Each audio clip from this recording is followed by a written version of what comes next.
What's going on, people, and welcome to Mad About Football. Today's video is about Game Week 7's review. We'll recap what happened and talk a little bit about our predictions. As always, my name is Bass, and with me is Kamal, as always. All right, let's get to the first match. All right, so the first match was Wolves Crystal Palace. Let me bring it up. Yeah, I don't know. Both teams inconsistent at the moment. They've been inconsistent. Yeah, Wolves have got 3 on the trot now. Yeah. But before that, they were very sketchy. Like, you get what I mean? They weren't performing how they were. Yeah. I think they've started to find their groove again. Yeah. Well, they're sitting 6th as well, man. So They are sitting 6th. Both teams needed the win here to get into the top half. yeah, well, Palace needed it more than Wolves, but still. Yeah. You want to tell us our predictions? I'm still trying to bring up the game. I can't even bring it up properly. Blah blah blah. Anyways, we'll talk about our predictions. Who was the home team? It was Palace. It was the Wolves. So you predicted the Wolves win 2-1. Yes. And I predicted that they will draw 1-1. Oh, that finished 2-0. 2-0. Yes. It was a game that I didn't watch, I have to admit. I thought Wolves done very well. It was a clear red card for the challenge. Who was it again? Give me a sec. Milivojevic. Yeah. Milivojevic. It was a very stupid double-footed challenge. Mm-hmm. It was a double-footed challenge. It was very, very just stupid. It was a very stupid challenge. Very late into the game. I thought Wolves dominated most of the game. You know, Crystal Palace. Yeah, they were in it towards the end, but it was too far gone. You get what I mean? And then they went a man down, and it was just. You know, what can they do? Yeah. You know what I mean? And we've been saying it. There's you know, they have no plan B. Yeah. It's always bomb the ball along, try to get it to Zaha, hope he takes someone on, and then it doesn't happen. Well, interestingly enough, they had more possession than Wolves. But they didn't do much with it. Wolves took their chances with 5 shots on goal. They scored 2. Well done to Wolves. Yeah. Who scored? I saw. What's his name? Ryan Nouri's goal. It was a pretty good goal. Nice goal. Yeah. I don't know. I didn't see it. Nice goal. I saw some highlights of the game. Even Pedence scored a nice goal too. But I didn't watch this game, so we can just move on, I guess. There was some good goals, like compared to last match week, like number 6. Yeah. Like this was a very good match week in my opinion. There was some very good goals and some very good games, to be honest. There was. This week was really good games. And all right, we'll move on to the next one then. Yeah, Sheffield United versus Manchester City. Sheffield United. There it is. I've got it. Okay. I'll say my predictions first, or our predictions first. We both said that Manchester City will be too strong for Sheffield United, and they ended up being too strong for them by winning 1-0. And it was surprising that it was only 1-0. Yeah, right? I was surprised too. And Sheffield United, like they didn't really. They had one clear chance with Lundstrom to equalize and get a point from this game, and they didn't. But Manchester City had a lot of chances, but a lot of the chances were bad one. Yeah. They weren't good enough, and Aaron Ramsdale, he had a good game.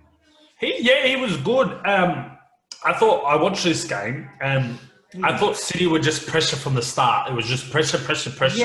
Yeah. You know, Kyle Walker had a very good game. He scored. I thought Sheffield, yeah, they lost. They had 3 shots, 1 on target, which is just, it's not a good stat. But I thought they were very attacking. They were still attacking City. You get what I mean? Yeah. They were still giving it to them. They were still going strong. So it was good to see because they've been very lackluster this season. But again, you know, you can only be as good, but the scoreline at the end of the day is what mattered. You know what I mean? From what I saw, Sheffield United were too wasteful with the ball. They would get into their attacking half, and they'll have the ball on the wing and just play around with it too much. Like last season, why they were so effective and why they were so good is that they've done the simple stuff very effectively, where they'd It's just the 1-2 passes and whatnot. They'll go in deep down the wing and just straight away cross it in. You know, they had so many times they had like 3 or 4 players in the box waiting for a cross, but it never happened. And I feel like this is where Sheffield United is lacking this season. But I feel like they need to start. Yes, it is still early into the season. It's only been match week 7, but still, like, look at Wolves. Wolves were struggling, but then they got out of it. So they need to find that form that they had last season, because it's not like that they lost all their players. This is still half of the same team as last season. That's you true. Get what I mean? That's true. Yeah. All right, we'll move on to Burnley, Chelsea. Let's go back.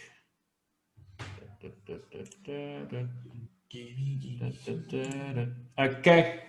Burnley, Chelsea. We both predicted a Chelsea win. You were spot on with a 3-0 prediction. Well done.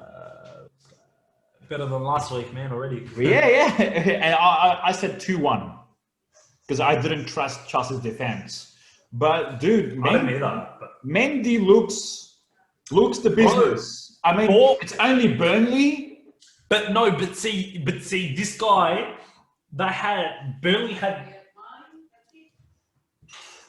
had 5 shots, 0 on target. So none on target, but Mendy has kept 4 clean sheets in a row. Yeah. Right? 4, which is crazy to think, right? Because he's had 4 clean sheets. What were we in September, yeah? We're just in the month of September, right? Yeah. Mendy had 4 clean sheets in September. Yeah. Kepa's had only 4 clean sheets since January. Right? It's crazy what a good goalkeeper does to the team. Yeah, you know what I mean? It's a massive improvement on Kepa, that's for sure.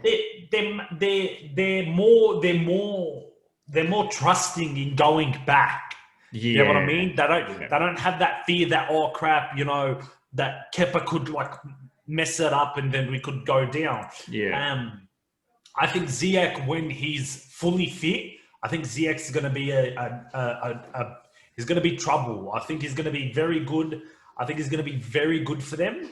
You know, I've been saying his name wrong the whole time. I think it's Ziyech. Ziyech. Yeah. I don't know, but yeah.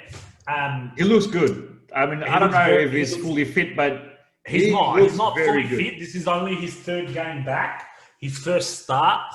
But I think if he starts playing for them, he's gonna be very, very dangerous. Honestly, I said it before as well. Chelsea, they play better when they have their a few of their core players from last season playing. I mean, you can't expect to play all your new signings, you know, in the starting lineup. You need players like. See, I like their midfield against Burnley because I felt it was more balanced, where they had Kante playing that holding midfield role, And I thought Mason Mount had a very good game also. Mason Mount's been having a very, very good season so far. And I thought last season he was for his first season in the Premier League, I thought he done very well. he did do well in the first half of the season, but after the restart, he dropped off a bit.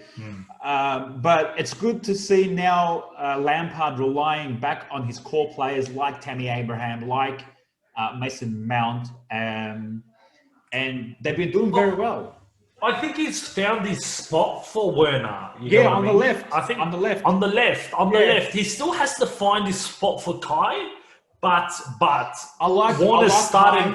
I like Kai in the middle. I liked him a bit, like playing the number 10 role. Yep.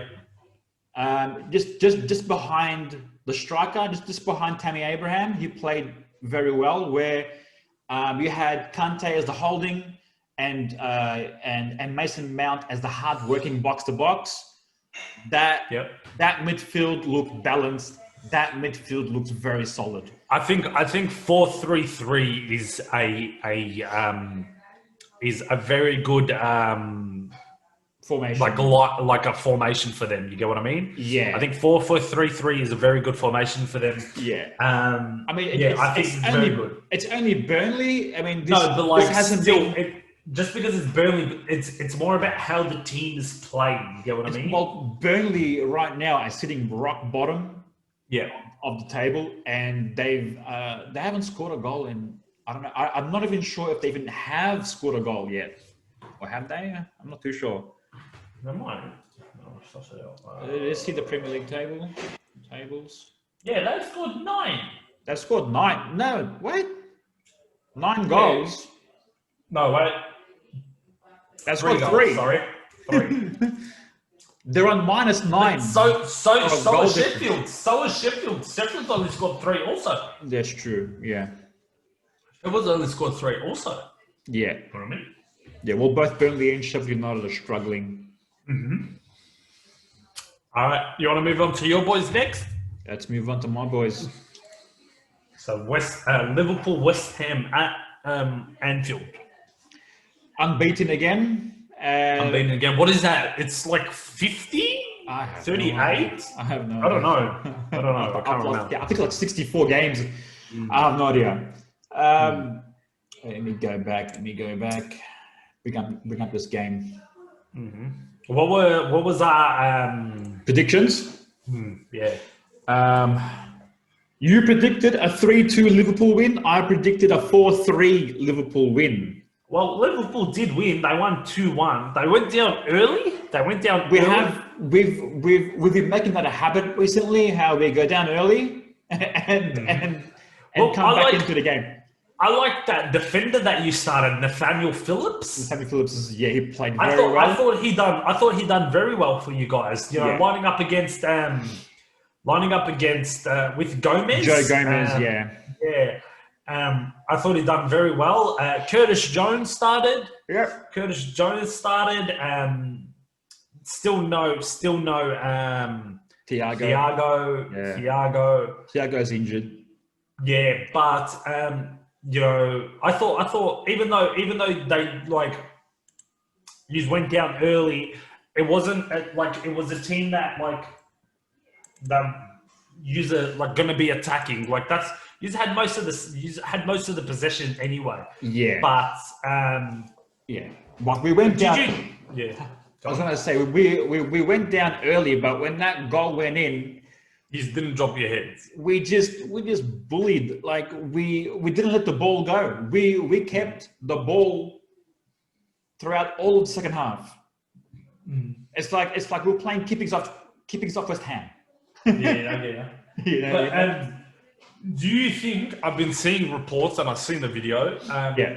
Did you think Mo Salah that he over-exaggerated the penalty? No, I think that was a penalty. Maybe Mo Salah does, and a lot of players do this as well. They do fall down and try and over-exaggerate. The little theatrics, exactly. To get because also what you've noticed is also if you don't go down, the ref won't give it. Yeah, I get what you mean. Yeah, you know what I mean. So if you go keep down. playing, Once they feel like they've been fouled, they have to go down to show that, hey, it's a penalty. Yeah, I get ya. Or it's a I free get ya. kick or whatever. Because if Yeah. the player doesn't fall down, it's like play on, you know. He's going to play the advantage. Yeah, Exactly. yeah, I get ya. Exactly. We'll talk about Diego Jota. When you first signed him, I thought, bro, you signed him for more than Werner. You could have got Werner, but why'd you go with Jota? And I feel like Jota is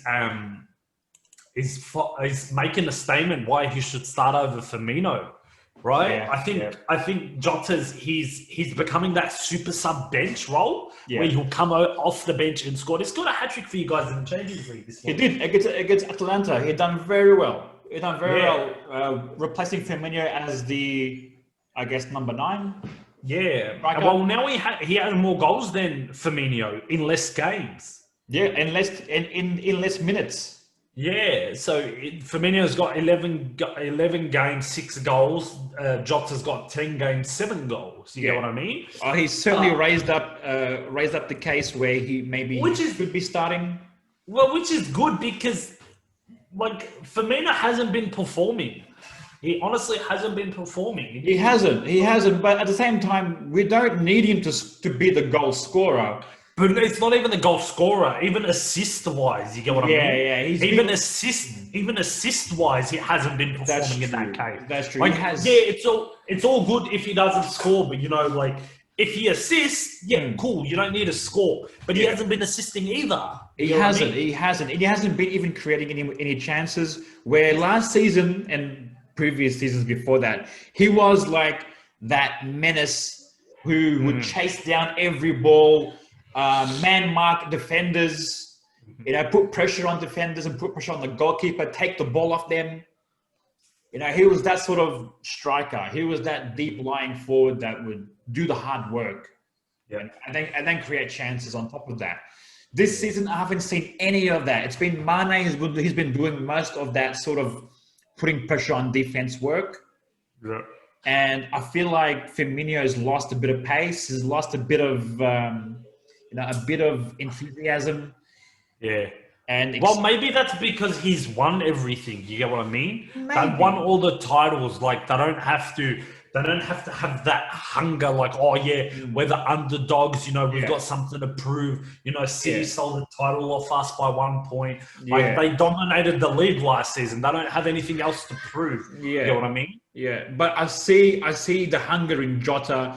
Jota wants to start for Liverpool. He wants to take over Firmino's position, and he's been showing great. Well, this might give Firmino that kick. You get what I mean? Do you know when that someone's trying to fight? It's good competition. Exactly, it's healthy competition for the club, and it's very good for the club in bringing that squad players can just come in, and be effective, like Jota, like Shaqiri. How they've been connected. I've always liked Shaqiri. I thought he was good. I've always liked him too, and I was always confused as to why he left Bayern Munich to go to Stoke City. He was too good for Stoke. I'm pretty sure it was the year they won Champions League as well. I think so too.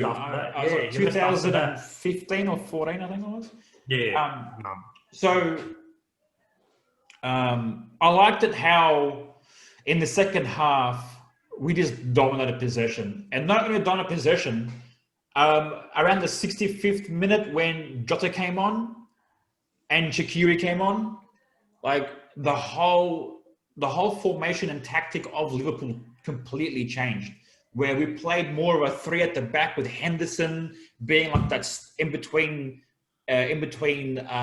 midfield and defense. It was like that anchor man in between Joe Gomez and Nathaniel Phillips, and we had like a 6-man midfield pushing up with Mohamed Salah as a striker. I liked how we just overloaded their defense and just got the goal in the end.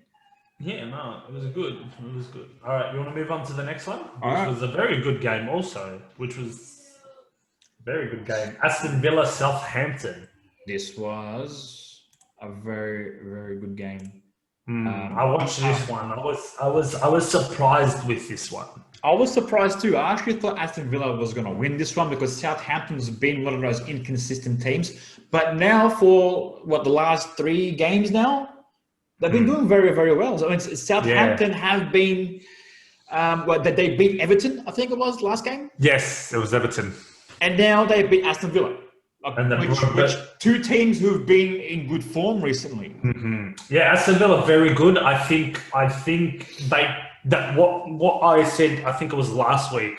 I think it was that they couldn't keep up the tempo. You know what I mean? Because the Premier League is very attacking, very high pressure tempo, and I don't think that they could keep it up. I don't think they have the squad depth for it. If you look at the stats.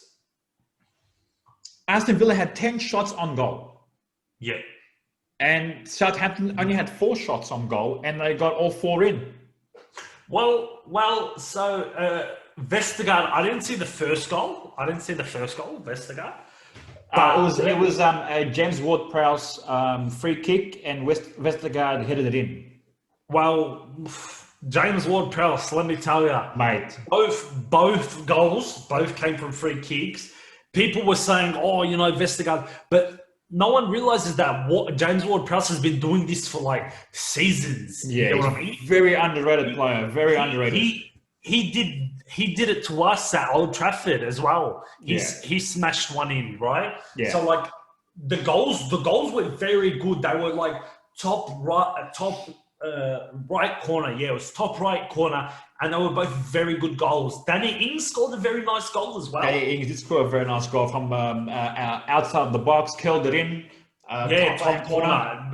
Martinez, all 4 goals, couldn't do anything about it. He couldn't. You know what I mean? He's been a good goalkeeper too. We've been praising him a lot, but unfortunately, couldn't do anything about it. Couldn't do anything about it. I thought Ross Barkley had a quiet game. Ross Barkley's been having 2 quiet. Second quiet game. I thought Aston Villa left it too late. Yeah, you know what I mean? They left it too late. They were 4-0 down by the 55th minute. You know. Yeah. Tyrone Mings scored, and then there was a little bit of hope. But then it was getting too little, too late. Watkins scored the penalty, and then Grealish had a nice goal. He scored like a I don't know if it was a deflection, but I thought what's his name? Give me 1 second. Let me find it. McCarthy should have saved it. Like as a professional goalkeeper in the Premier League, you're supposed to always have your front post covered, but I think I watched the replay and I think there was like he blocked his vision, one of the defenders. Yeah, I think. But then when he hit it, it's like deflected and it's gone in. Yeah. But then again, it was a little too late by the time he scored it. You know what I mean? Yeah, it was the 97th minute. Yeah, well, you didn't tell us our predictions, bro. I'll tell you the predictions right now. You said Aston Villa win 2-1, and I said a 2-2 draw. Good game, but it was a very good game. It was a very entertaining game. I'm liking the way Southampton plays too. Like Southampton plays that very risky attacking football. This fixture was just plain attacking football. Yes, both teams. It's weird to see. It's very good to see, considering that this time last season, Southampton were getting pumped 9-0 by Leicester. Yeah. You know what I mean? Yeah. Then they beat Everton, who were the league leaders, and now they've beat Aston Villa. Yeah. So both teams in form. It's very good to see like their turnaround in form. You get what I mean? Yeah, Southampton is that team that always has the ability to come into these games and clinch all 3 points or get a draw from them. And we'll move on. Yeah, Newcastle, Everton. This was a surprise package, but then it's not really too surprising when you see the lineup. They didn't have Rodriguez. Digne wasn't playing because of the red card suspension. Also, Richarlison's also still suspended until. Well, he's still suspended one more game as well. I know, and they're playing Manchester United next week. Exactly. To be honest, Callum Wilson scored 2 goals. For Callum what's Wilson. it called again? Jordan Pickford got dropped. He did. Jordan Pickford got dropped. Yeah. Apparently, from what I see, apparently he was he's going through a bad time with his mental health because of all the death threats he copped because of the Virgil van Dijk incident. Everyone's giving him death threats. Good. Apparently he's had to hire private security. Yeah, I saw that. I don't know. Did you think the Callum Wilson one was a penalty? His first goal was a penalty. I remember him scoring the penalty, but I can't remember what happened exactly. I thought it was they were going for the ball, both feet were up, but I think the Everton player just clipped him, and then it was a high boot. So like it was one of those unlucky ones. You get what I mean? Okay. Well, if it's it's one of those 50-50 challenges where if he had got on the ball, it's not a penalty, but he got his legs. He clipped the player. So if that's probably a penalty. Yeah. But I don't know what's going on with Everton. I saw Callum Wilson's goals. Yep. He's been playing very well, man. He's had 9 goals so far now in this season. Yeah, and a very big turn of form. Where did he come from? Bournemouth. Bournemouth. And he had a bad season last season too. So it's very good to see him start scoring more goals. Yeah. Right? At one stage, Callum Wilson was a Manchester United target. Just want to put that out there. It was and it's crazy to see what happens to Everton when they don't have any of their proper players. Exactly. You get what I mean? Exactly. No Rodriguez, no Allen was there, but he really didn't do much. Yeah. Richarlison, you get what I mean? Bernard came on afterwards. But look at this midfield compared to their starting lineup midfield. Okay, they had Gylfi. They had Sigurdsson. They had Andre Gomes on the left. And then they had Gylfi Sigurdsson, Fabian Elf, and then Abdullah Decore and Alan. Yeah. Out of those 5 midfielders, the only ones that I like is Alan and Decore. So I think it shows a lot of their team when they rely on their players. That's why I don't think they were going to keep up their consistency because they don't have that squad depth. Exactly. They don't have the quality and depth to keep performing at that peak. Yeah, exactly. That's like it's the same thing with Villa. That's true. It's the same thing with Villa. You get what I mean? Yeah. All right. You want to move on to my boys? I was going to say our predictions. Yeah, my bad. We both said that Everton was going to win. You said 3-1. I said 1-0. No, we were wrong. We were wrong. It's okay. We weren't that much wrong this game week. Yeah. All right, let's go to your boys, Manchester United versus Arsenal. I'll start off with our predictions. You said a Manchester United win 3-2. I said that they will draw 2-2. I came close. Oh, 2-2. I came close. Well, I said draw. I came close. That in my opinion, this game should have been a draw. It should have ended 0-0. It should have ended 0-0. It was a very sloppy game. Very average game where it's very disappointing to see an average game out of Manchester United and Arsenal because I grew up watching this legendary fixture. This used to be the El Clasico for me. Like seeing players like Vieira, Roy Keane, Thierry Henry, Ruud van Nistelrooy come out and do battle. Like they used to do battle. And watching this was very, It's disappointing. Very disappointing. I thought we had a very good lineup. I thought our lineup was okay. Like, it was very good. You get what I mean? We played Fred as like that holding defender, McTominay, Pogba, Bruno Fernandes.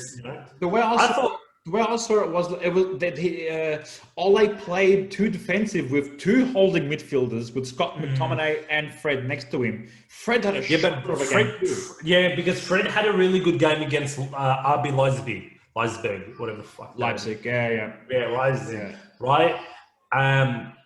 I thought from the get-go, about to the 85th, 80th minute, Arsenal were all over us.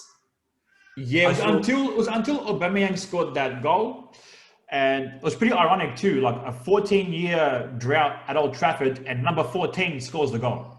Well, Arteta is the first Arsenal manager to win back-to-back games against Manchester United since 1974. Wow. 1964? Wow. Way back when, right? Wow. And I will say, Gabriel Had a fantastic. Mohamed El Nene, and Thomas Partey. just absolutely locked everybody. They absolutely locked everybody down, right? Yeah. Absolutely locked everybody down. And Gabriel, for such a young player, he plays for such a cheap price. Yeah, for such a very, very cheap. He plays. He comes in so brave in the tackle, and he plays with such maturity. I like the way Arsenal set up. I like the way they were just disciplined. Yep. But like there was no attacking. There was nothing going forward. I thought when Van der Beek came on, he done very well. He every time he comes on off the bench, he shows why he should be starting. Yeah. Right? He came on, and within 3 minutes, he's already hit the bar. You get what I mean? Yeah. He's already hit the post. You get what I mean? But also, William hit the post too. Hit the crossbar as well. Yeah, but like nice good shot on his left foot. Yeah, right. But also, I'm about to get real angry. Fucking Paul Pogba, right? Paul Pogba, yeah? Fucking stupid challenges around the box. Drill him. Around the box. He done it against fucking... It can be argued. It can be argued that it's a very soft penalty. But it was still you in the box. You don't do those kind of challenges. Yeah, he clipped him. He did clip him. He clipped him. It was a clear penalty. You get what I mean? No matter how soft it is, it's a penalty. Yeah. And it wasn't the first time he's done it this season. He did it against Spurs as well. Oh yeah. He did it against Spurs. He gave away the stupid penalty. He had a very, very shit game. He went up for I seen it yesterday. He went up for 17 aerial duels. He won 4. 17 out of 17. Out of 17. Do you know how many times he lost the ball? Was it 8? I don't know, something. But he had a very, very shocking game. I thought he should have come off instead of Fernandes. Yeah. I thought he should have come off instead of Fernandes. I can't wait for Telles to come back from Corona. Yeah. I think he might be back next week. You know what? I don't think Luke Shaw had a poor game in this one too. He doesn't, but the only game we've seen Telles play, he's been very, very good. Yeah, you know he's better. He is better than Luke Shaw. He's a cut above. Yeah. Right? Yeah. Van der Beek will most likely start Champions League tonight, right? And then what will happen is we had this shit result against Arsenal. We'll pump the team in Champions League tonight, and then we'll get pumped by Everton. You get what I mean? And then it'll just repeat. That seems like the growing trend with Manchester United. He's going to do well in the Champions League. Who is playing in the Champions League this week? I don't know, some Turkish team. Istanbul, some team. Or something. But see, like if we beat this team in the Champions League, then we're all but sorted to qualify. Yeah, to qualify because all we'll need is one more game at home. and then we've qualified. You get what I mean? What's happened with your young defender, Tuanzebe? He played very well. He played very well against PSG, but then he hasn't showed up ever since. He hasn't been on ever since. You get what I mean? I feel like Ole should be playing him instead of Lindelof. I mean, he bullied Neymar. He bullied the best players in the world. Fucking Mbappe, dude, Neymar. He was bodying, like Mbappe and Neymar, like. But I think you can't chuck in Tuanzebe straight away because he has come back after not playing for 10 months at the same time. You get what I mean? Okay. But I think some of his performances are just very, like, some of Ole's team selections are very, very poor. Very poor. I feel like Ole doesn't know his best midfield yet because he keeps switching Matic with McTominay and playing McTominay with Fred, or sometimes playing McTominay with Pogba, or Pogba with Fernandez. He doesn't know what's his best midfield. But I reckon he should right now be starting Donny van der Beek right from the start. That's what I think so. And it's not like, anytime, the last 3 weeks. I've been saying it, right? And it's not that, Donny van der Beek hasn't been performing anytime he's come off the bench. No, he's been very well. Every time he's come off the bench, he showed why we bought him. Exactly. You know what I mean? Exactly. He showed why I bought him. In that lineup that we played, I could see multiple positions where you could have played him. Yeah, right? yeah. You could have played him. You could have played him instead of McTominay. You could have put McTominay where Fred is and put Van der Beek. You could have swapped Pogba out. You get what I mean? Yeah. So I don't know. It'll be. Hopefully he plays a better lineup. Hopefully we perform tonight in the Champions League, and then we'll see what happens against Everton. You get what I mean? Because Everton are a vulnerable team right now. Well, they'll be missing Richarlison, but again, we'll be talking about that in our next video. Rehab, yes. Yeah. All right, do you want to move on to the next one? Yes, Tottenham Brighton. Now, this was a good game. Mm-hmm. I actually enjoyed this game. However, I have to say, because Tottenham have been playing very well. Out of all the teams in the Premier League so far, Tottenham have been playing the best. Very good. Yes, very good, very good. But I have to say, Tarek Lamptey's goal shouldn't have been a goal. Because of the challenge? Because of the challenge, yes. Solly March's challenge, it should have been recalled back as a foul, and the goal shouldn't have stood. But see, Brighton was... But Brighton... So I was going to say, sorry, but Brighton still played good football. They've been playing good football all season. They've just been unlucky.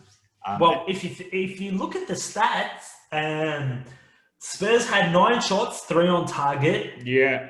Brighton had 6 shots, 2 on target. Yeah. And going back to what you said, it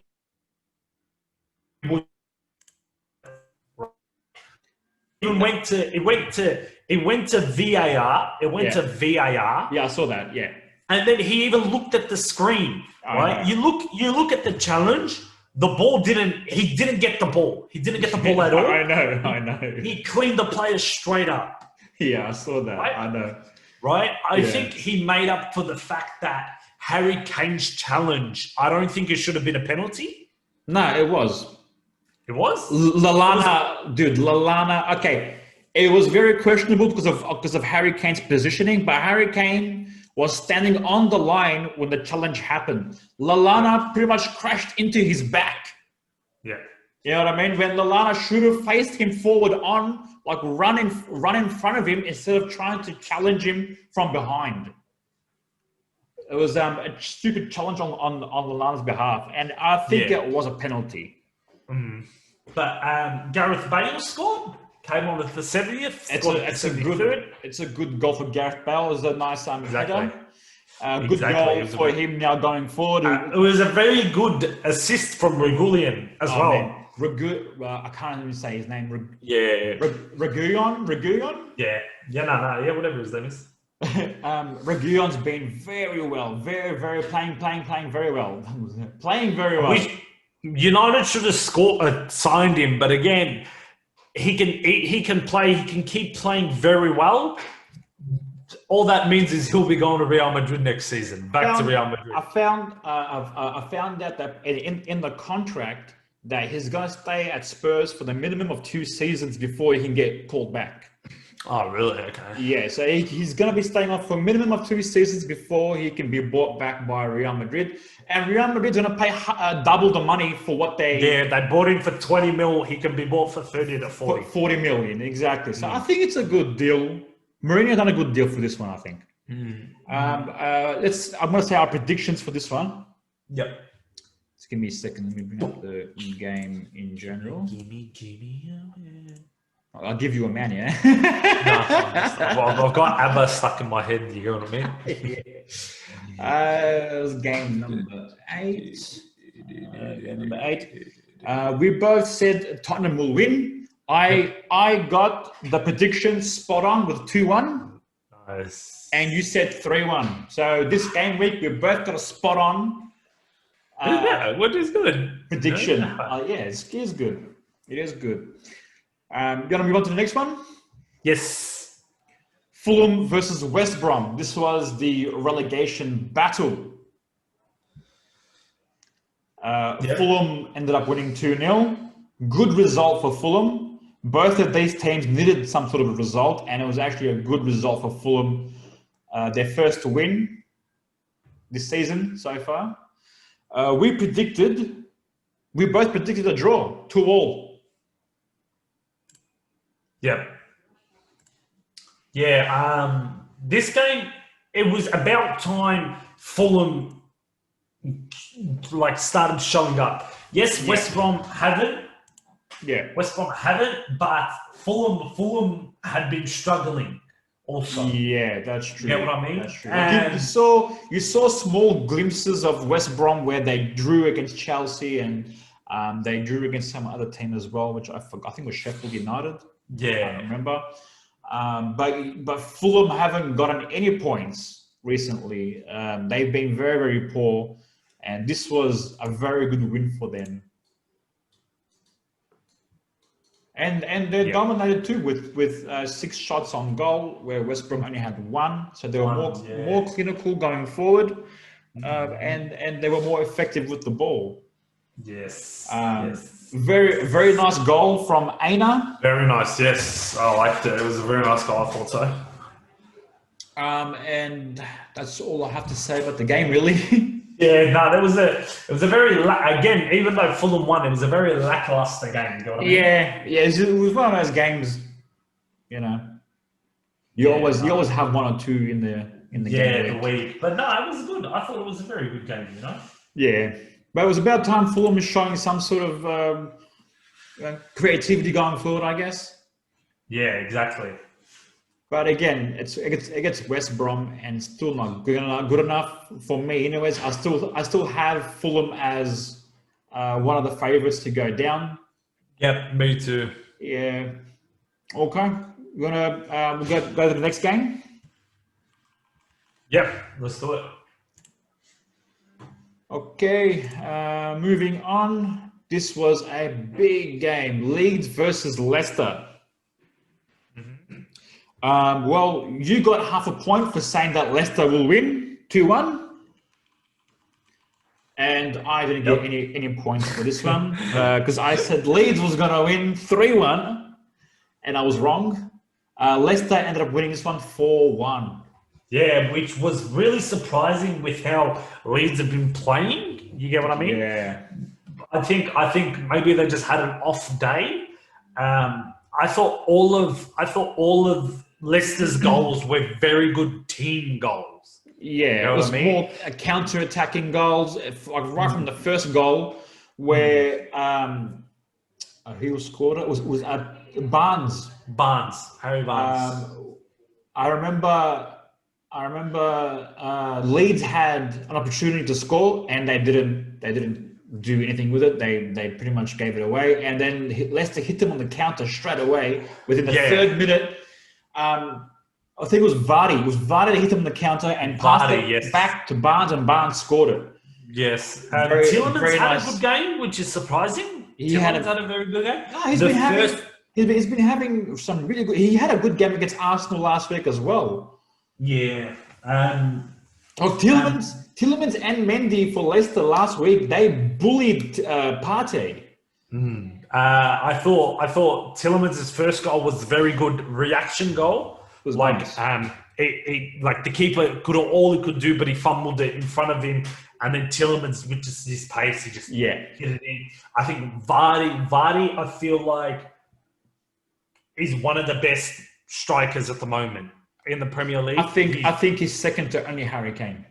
Yeah, I think he's up there with one of the very best strikers at the moment. Yeah. Maybe even in general, but like he's getting in general, like when you say best strikers in the Premier League, Oh, you mean he's like in history? like in general, in the general of the Premier League. Okay, yeah. He's starting to get in that conversation. You get what I mean? Yeah. Because it's not like, oh yeah, this is his first season dominating. You get what I mean? No, he's putting these sort of performances since that 2015. season.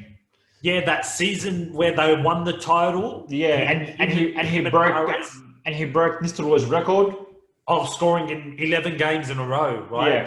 Yeah. He had that off season after they won the title. Yeah. But, it's normal. And then this season, he's just showing. Yeah. He's just showing why he's getting to be one of the best. Yeah. And I think even his plays off the ball. Yeah. I think they're a different team. They're a completely different team. You get what I mean? Yeah, definitely. They're a different team when they don't have him on the field. And that's why I said last week when they beat Arsenal, I was like, if Vardy doesn't play, I'm going for an Arsenal win. But if Vardy plays, I'm going for a Leicester win. Yeah, you get what I mean? You're right. Because I thought he wasn't going to play because he was ruled out to be injured. Yeah, but he came off the bench. Yeah.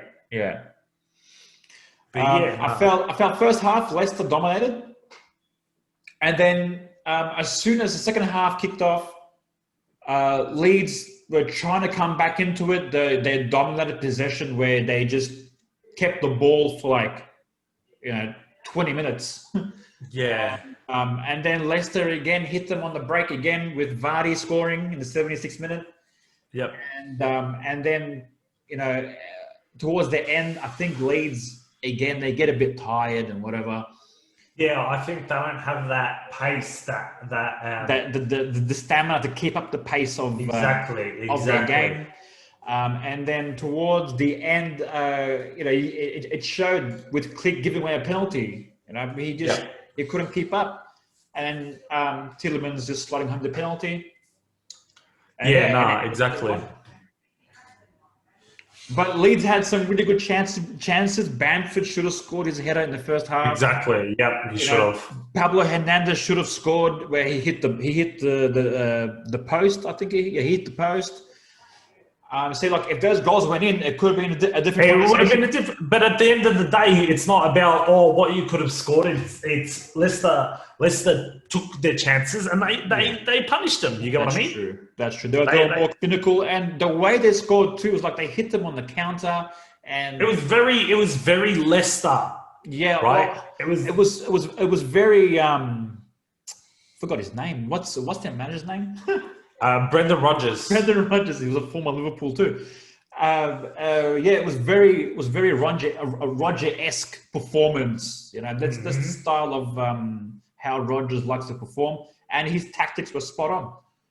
Yeah, exactly. And also, I will say in the Sky afterwards update, Pochettino was there. Pochettino was analyzing the game, right? And they kept questioning him, right? Yeah. And then Brendan Rodgers was like, "Oh, Pochettino's holiday's up. He better come back to work." Right? And Pochettino said that he wants to come back to the Premier League. He wants to get back into it. Yeah. So if we don't start performing, they're gonna start looking at other managers. Obviously, I'm hoping Real Madrid sack Zidane after their results. Couple of results, you get what I mean? Well, they won in the Champions League against Inter Milan. They beat. Yeah, but they barely struggled. They got like an 80-minute 80-minute they drive. have been struggling. They have been struggling. They're all right in La Liga at the moment, you know. Yeah. But you know, if they sack Zidane and we sack Solskjaer, I think we should just go for Solskjaer Zidane straight away. Get what I mean? You think Zidane's better than Pochettino? I don't know. I think Because Zidane, like you said, he's been struggling at Real Madrid, and he's got a better squad at Real Madrid. What makes you think that he'll do good at Manchester United? Mate, we need a miracle for Manchester United. It doesn't matter if it's Zidane or Pochettino, mate. We need a miracle. You get what I mean? The only good thing about Zidane coming to United is that Pogba is going to sign a new contract and stay for another 4 years. I heard Pogba wants to stay anyway, but no, I heard different. I heard Pogba wants to go to Real Madrid. I don't know, man. That's always every season, every transfer market. It's just crazy. It's crazy. Yeah. It's crazy. Yeah. All right. Well, I guess that's our recap for Match Day 7. Yeah, that wraps that up. And we'll come back with our next video of our Game Week 8 predictions. Yes, we will. For now, we'll have to say good night, and we'll see you again later. Goodbye. Goodbye, everyone. Bye. Boosh.